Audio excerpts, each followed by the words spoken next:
1 अप्रैल को इजरायल ने सीरिया में ईरानी दूतावास पर हमला कर दिया। ईरान ने 12 दिन बाद यानी 13 अप्रैल को इजरायल पर 300 मिसाइलें और ड्रोन से अटैक कर दिया। मिडिल ईस्ट में तनाव के चलते इंटरनेशनल ऑयल मार्केट में क्रूड ऑयल की कीमतें बढ़ सकती है। अगर ऐसा हुआ तो इसका सीधा असर भारतीयों की जेब पर पड़ सकता है।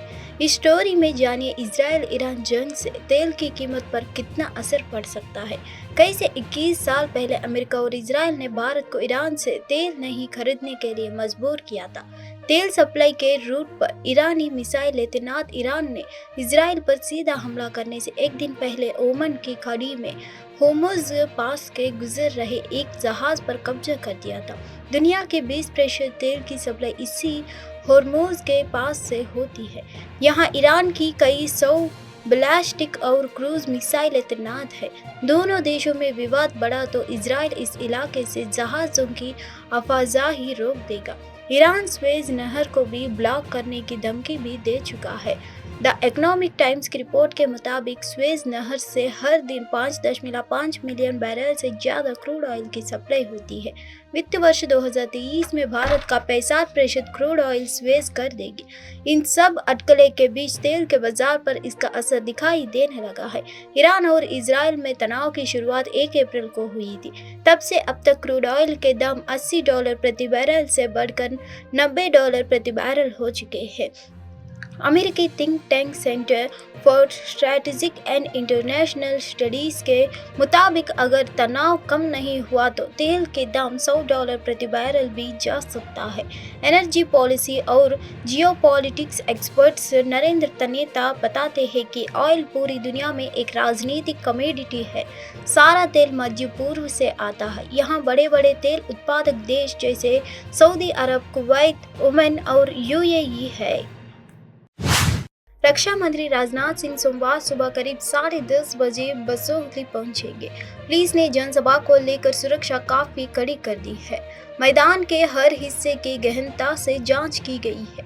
बसपा के स्टार प्रचारक रक्षा मंत्री राजनाथ सिंह बसोहली के रामलीला मैदान में सोमवार को एक जनसभा को संबोधित करेंगे।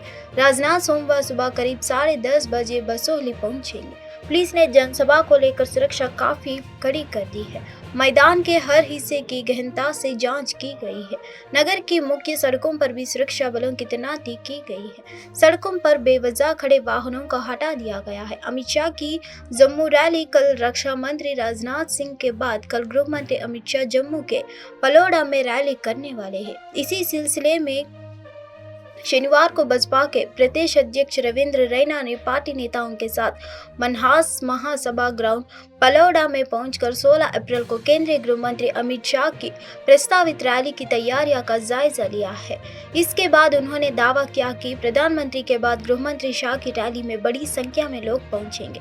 जम्मू और उधमपुर सीट के लिए प्रधानमंत्री के बाद यह दूसरे बड़े दिग्गज नेता की रैली हो रही है। इससे पहले उधमपुर में प्रधानमंत्री रैली कर चुके हैं। रैना ने कहा कि केंद्रीय गृह मंत्री जम्मू संसदीय सीट से बसपा प्रत्याशी जुगल किशोर शर्मा के पक्ष में वोट मांगने के लिए रैली कर रहे हैं। मजबूत निर्णायक शासन के साथ केंद्रीय गृह मंत्री ने जम्मू कश्मीर में शांति और स्थिरता सुनिश्चित की गई है।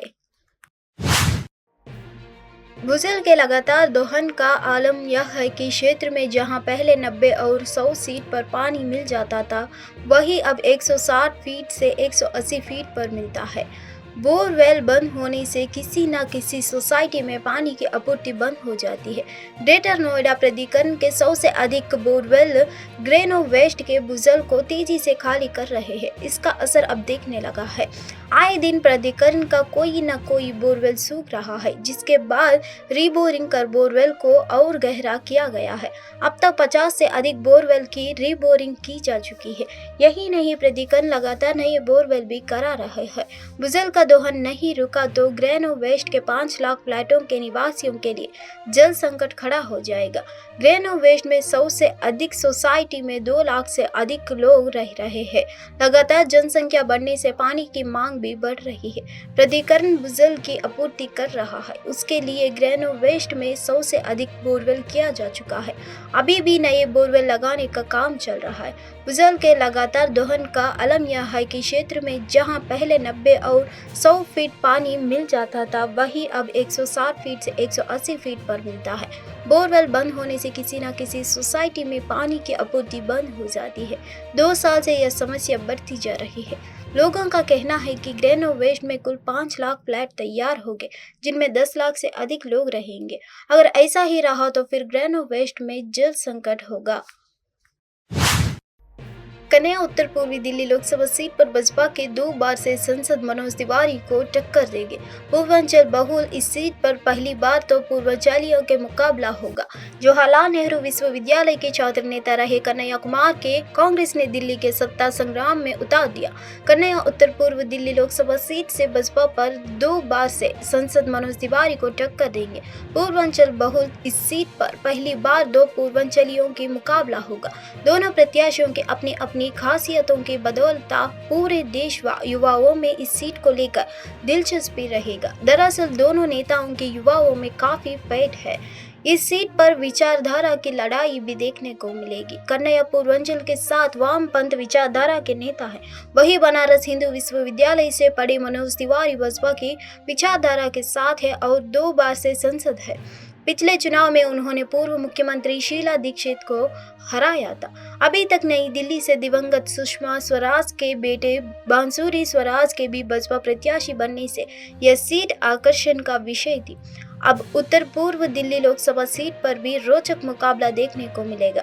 वर्ष 2009 में कांग्रेस ने कृष्णा तीरथ व बसपा ने मीरा कांवरिया, वर्ष 2014 में बसपा ने उदित राज व कांग्रेस ने कृष्णा तीरथ, वर्ष 2019 में बसपा ने हंसराज व हंस व कांग्रेस ने राजेश लिलोटिया को उम्मीदवार बनाया था। आपने वर्ष 2014 में राखी बिडलान व वर्ष 2019 में गुगन सिंह पर दांव लगाया था। उच्चतम न्यायालय दिल्ली के मुख्यमंत्री अरविंद केजरीवाल को आबकारी नीति से जुड़े धन शोधन मामले में प्रवर्तन निदेशालय द्वारा गिरफ्तार किए जाने और उन्हें हिरासत में रखने के फैसले को दिल्ली उच्च न्यायालय की ओर से 9 अप्रैल को वैध करार दिए जाने के खिलाफ दाखिल याचिका पर 15 अप्रैल को सुनवाई करेगा। शीर्ष अदालत की वेबसाइट पर सुनवाई के लिए जारी मुकदमे की सूची में केजरीवाल की याचिका भी शामिल है। उच्च न्यायालय ने मुख्यमंत्री को बड़ा झटका देते हुए धन शोधन के मामले में उनकी गिरफ्तारी को वैध करार दिया है और कहा था कि बार बार समन जारी करने के बावजूद जांच में शामिल होने से इनकार करने के बाद ईडी के पास थोड़ा विकल्प बचा था। दूसरी ओर आपने दावा किया था कि तथाकथित आबकारी नीति घोटाला केजरीवाल और उनकी पार्टी को खत्म करने की सबसे बड़ी राजनीतिक साजिश है।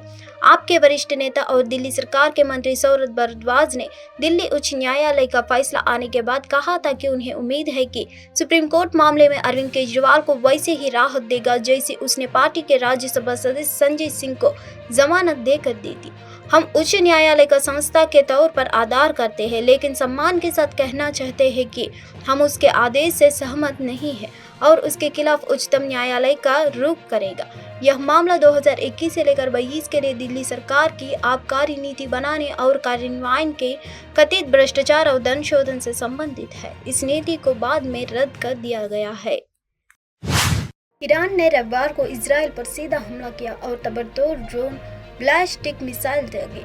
इसके बाद मिडिल ईस्ट में तनाव बढ़ता जा रहा है। इसके बाद इजरायली मंत्री बेनी गैट्स ने रविवार की रात धमकी भरे अंदाज में कहा कि इजराइल अपने क्षेत्रों पर ईरान के ड्रोन और मिसाइल हमलों के बाद जवाबी कार्रवाई करेगा और ईरान से इसकी असली कीमत वसूलने के लिए उचित समय और तरीका अपनाएगा।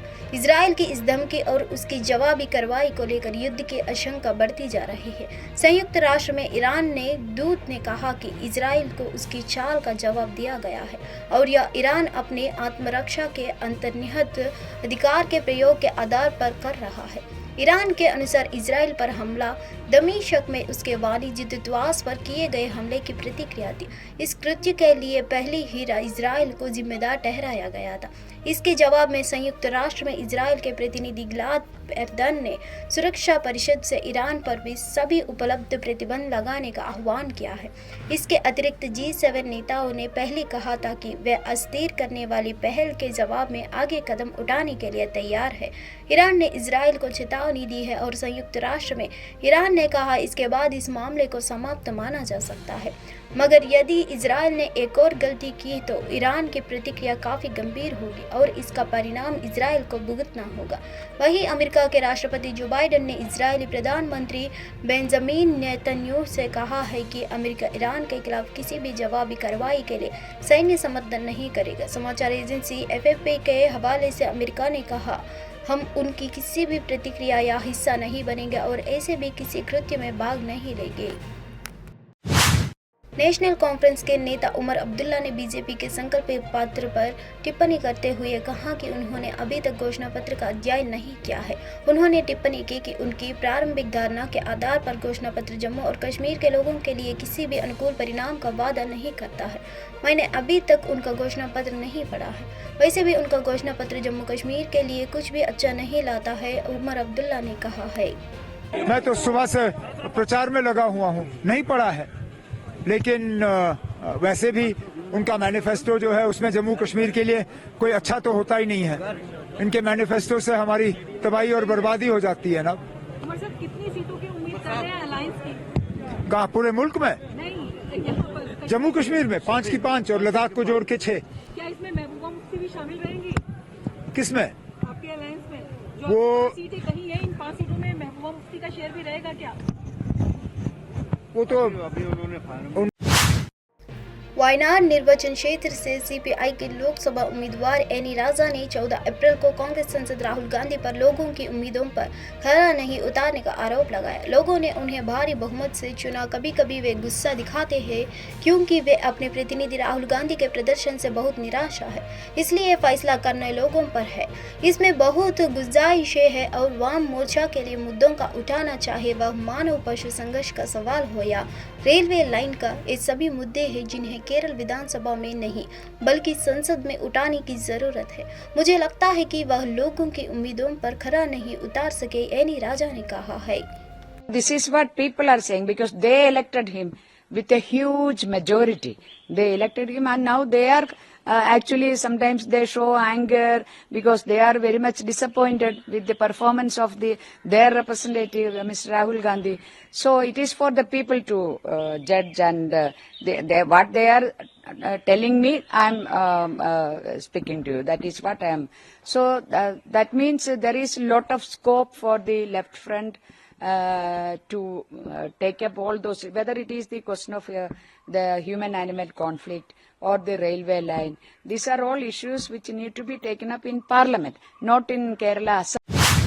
भारतीय जनता पार्टी की लोकसभा उम्मीदवार माधवी लता ने कांग्रेस पार्टी पर धोखाधड़ी करने और 14 अप्रैल को पीएम मोदी के भाषण से चुनाव घोषणा पत्र की नकल करने का आरोप लगाया। उन्होंने कांग्रेस पार्टी से केवल नकलची बनने का बजाय रचनात्मक होने का आग्रह किया।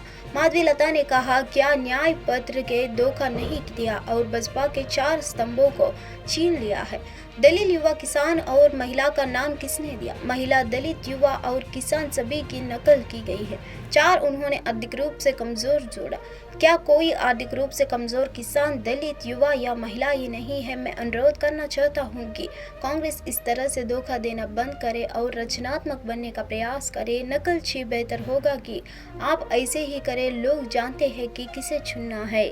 He is not the Nyay Patra has cheated and taken away the 4 pillars of BJP. Mahila, Dalit, Yuva, Kisan. चारों वो लोग कॉपी मार लिए ना। I would just request Congress, please stop cheating this. Please try to be at some point of time creative. When would you be creative? You just would want to be a copycat. You better be so. People know whom to choose. He is not the Nyay Patra has cheated and taken away the 4 pillars of BJP. Who gave the Dalit? Who gave youth name? Who gave Lok Sabha चुनाव 2024 से पहले BJP के संकल्प पत्र पर प्रतिक्रिया देते हुए कांग्रेस के तिरुवनंतपुरम लोकसभा उम्मीदवार शशि थरूर ने पार्टी के एक राष्ट्र एक चुनाव के आह्वान पर जमकर हमला बोला। एक राष्ट्र एक चुनाव के हमले में अगर सरकार बहुमत खो देती है तो क्या होता है? चुनाव हर 5 साल में होता है, लेकिन अगर सरकार 6 महीने में गिर जाए तो क्या होगा? बसपा पहले ही अपने पिछले वादों का पूरा करने में विफल रही है। इस सरकार के वादों पर कोई क्या विश्वास करेगा? थरूर ने कहा, नरेंद्र मोदी की एकमात्र गारंटी जनता से किए गए वादों को तोड़ना है। Jawaharlal Nehru ji had said that the idea of a uniform civil code is okay in principle. It's an ideal to be sought for, but at the same time that we should bring everyone along with us. We've seen this repeatedly, where the BJP has often actually instigated governments to fall in recent years. Under the one nation, one poll concept, if the elections are fixed every 5 years, the government falls after 6 months, what will you have? President's rule? Isn't that undemocratic? I don't see logically how you can expect a one nation, one poll system to work. This is why we need to see concrete specifics rather than hollow promises, which are the kind of jumlas the BJP specializes in. Unemployment is high, inflation is high, they have double taxes on petrol and diesel by international